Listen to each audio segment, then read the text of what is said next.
TYT Sports talking boxing with our guy Robert Exel, the editor-in-chief of boxing.com. Robert, how are you today? I'm great. How are you, Rick? I'm doing good. We got a pair of fights that occurred on Saturday, not counting the undercard that consisted of Kelly the Ghost Pavlik from Youngstown, Ohio.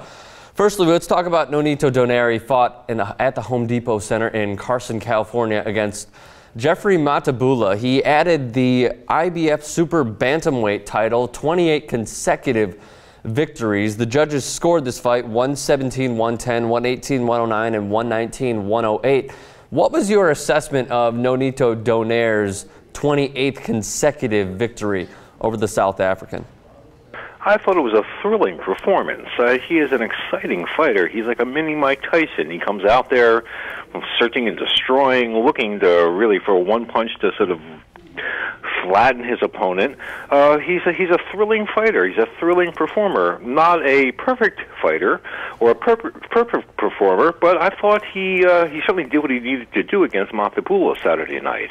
Donaire, the Filipino Flash, now 29-1, 18 knockouts, a 4-division champ. You could say that he fights on his toes and he's not afraid to get hit, but he also throws some powerful, powerful shots. He knocked down Mathebula in round 4. He knocked out his tooth, or chipped his tooth, in round 11. How powerful were these shots, especially from a bantamweight? Well, these shots were enormously powerful. He's an incredible left hook. Of course, a lot of people who are, I guess, more sensitive to watching Nonito perform would like to see him jab his way in, would like to see a bit of a more well-rounded fighter than he is sort of showing at this point. But again, I mean, one can't fault the results of his performance, and again, he's a thrilling fighter to watch. Jeffrey Mathebula, now 26-4-2, had a 4.5-inch reach advantage over Nonito Donaire. What does that say about? I mean, like, I'm not trying to overly praise the guy, but I was pretty impressed at the combinations he was throwing and the powerful shots that he threw at Mathebula. But what does it say when a guy has a 4.5-inch reach advantage against the smaller fighter, which was Donaire, and he also had what appeared to be a humongous height advantage over Donaire? What does that say about him as a fighter? Well, I mean, initially it says a lot about Donaire, because Donaire wanted to fight this guy. He wanted to fight a tall opponent. He wanted to see if he had it, basically, in him to fight somebody who was a half foot or 4.5, 5 inches taller than him.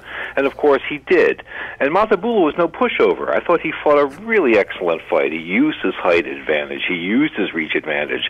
He boxed smoothly. He didn't have the kind of power that Donaire had, but he has his skills, and he used them to the utmost. So I thought it was really a great performance from both fighters that night. Could you say that Mathebula, a lot of people are going to be outraged when they hear this come out of my mouth, but could you say that Mathebula looks somewhat like Paul Williams, the taller fighter, you know, moving his head left and right, good head movement, throwing a lot of punches per round? Could you make that similarity, or should I just be crucified for making that similarity? No, we'll crucify you for another reason. I think that's actually probably a really good comparison.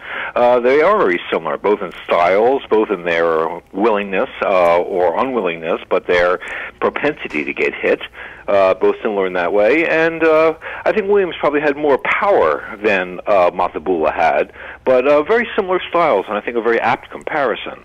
If you were to have one criticism on Nonito Donaire and his performance, what would it be, Robert?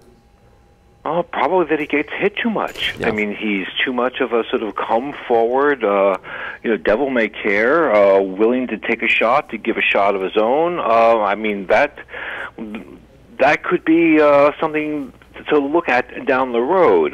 It's never good to get hit, no matter how hard one hits in return. I mean, there's always a price to pay. You know, the price to pay may not come up immediately; it may come up down the road. So I think if there's any fault in him, it's really that. That's exactly the answer I was looking for, actually, so I'm glad you gave it. Just a few more questions for you, Robert. Who could possibly be next for this guy, or is he just going to move up in weight? Donaire, that is.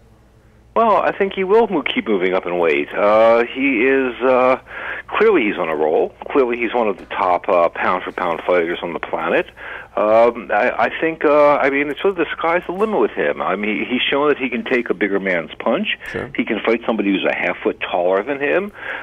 He hasn't really changed his game plan dramatically as he's moved up in weight, and it seems as though he's brought his power with him. So I think, pretty much the sky's the limit for Donaire right now. Do you think he should fight again this year?